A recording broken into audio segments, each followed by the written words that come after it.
going to the therapist.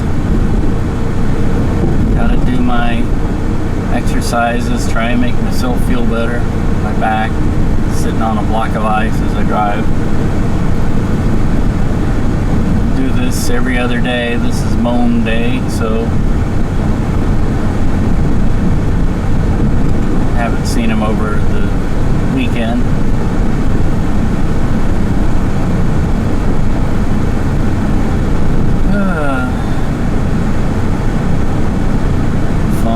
Fun. Well, anyway.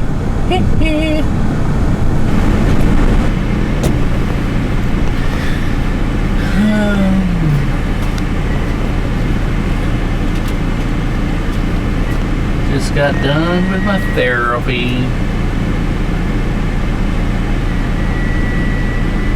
And I'm heading out of here.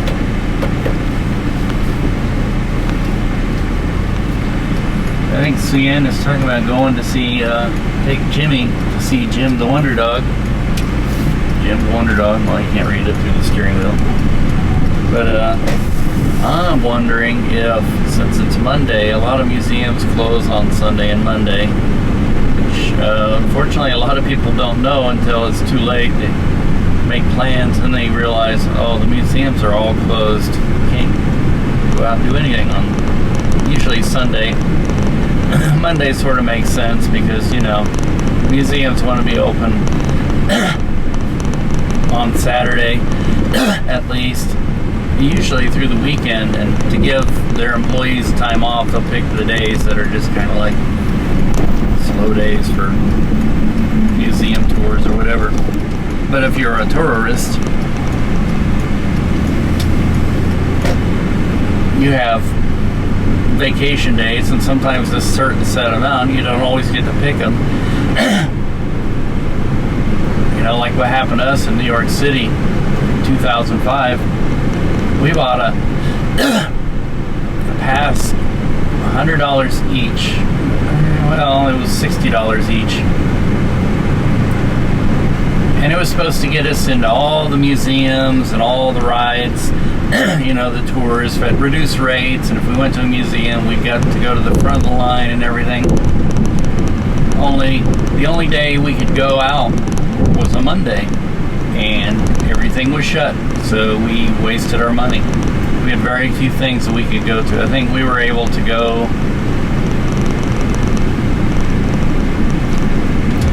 I don't know what we went to. It wasn't much. It was very disgusting. We left New York City kind of feeling like we didn't want to come back because, you know, the people who sold us that pass didn't explain to us anything. They just said, oh yeah, this will get you into everything. Yeah, go on out. And they didn't get us into anything. I think the one thing we did was through our hostel. We stayed at a hostel in New York City, and they had a tour of Greenwich Village. So we did that. That was kind of fun. But, oh well. So you kind of live and learn. So I guess when we get home, if she hasn't done it already, or she hasn't changed her mind, she's have to do that. We'll find out. Maybe we'll call ahead and find out if they're open today, if it's even worth the trip. Because, you know, she's taking her vacation, and unfortunately her vacation has been not much of a vacation. It's been all taking care of me and my problems. Which, I don't know. You know, I just take myself to therapy, and yesterday she mowed the grass and weed-eated, and she never weed-eated before, and we were told very sternly by my dad that we need to get electric weed eater, and I need to stop buying these big expensive toys. And I was like, well, I had already considered that before he even said it. Otherwise, if he had said it just out of defiance, we wouldn't have got it. But we got the weed eater. It was only like $30, and it seems to work pretty well, and it's easy to use. The only thing is I hate weed eaters. I hate fishing line string things because that string is really unreliable. I mean, it takes a lot of practice, a lot of time. Most normal people don't have that kind of patience with them. And you know, you have to wind it by hand to get that string in there, and you have to do it just right. And at the very last minute, you're putting that little thing on the spindle. It decides, because it's all like you're having to hold it by hand and be coordinated and push it through this little hole, it all decides to go, and then you know, you push it in there anyway, and then the string won't come out, or if it does come out, it all comes out at once. You waste all that string, you get very frustrated. You end up buying another weed eater because you've just destroyed the one that you had by smashing it into the ground.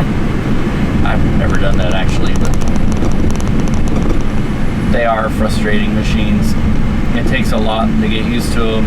And then once you get used to them, they work really well. I mean, you know, there are guys who use them every day, 8 hours a day, but I don't know. I've never really been able to get them to work right.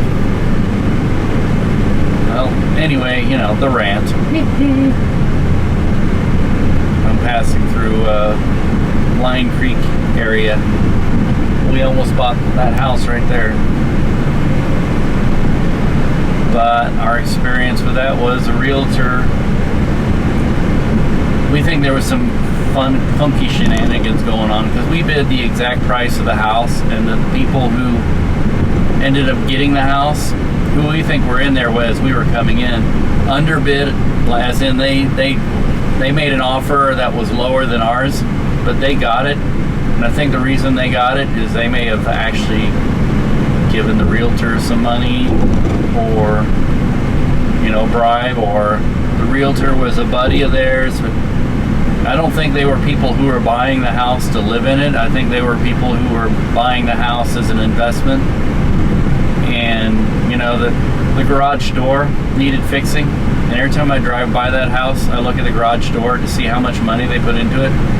It hasn't been fixed. I think, you know, that kind of thing ruins the neighborhood, and you know, and it's just, our realtor said that she thought the deal was crooked and she wanted to report the guy, but nothing ever came of it. Nothing really ever does. You know, there's, you know, it could be just me sour graping about it because we didn't get the bid on the house. And then later Suyan said, I don't know if I really like that house anyway. I did. It was about the right size for us. It was the right style. Smaller than the one we're in now. The one we got now, when we bid on it, and we looked at a lot of houses. We looked at over 100. That's a lot for realtors. It's a lot of patience for our realtor who went with us. Excuse me.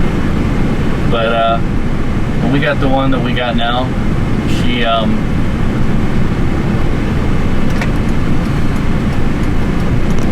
we bid on it that day and got the thing, and it was, I mean, by that day, I mean, it was put on the market within a day or two of us getting it.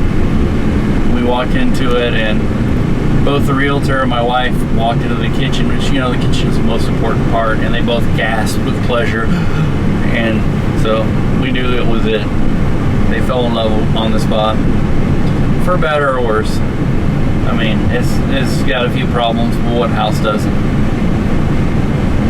That we've lived in it since, what, almost 10 years, and not a bad house.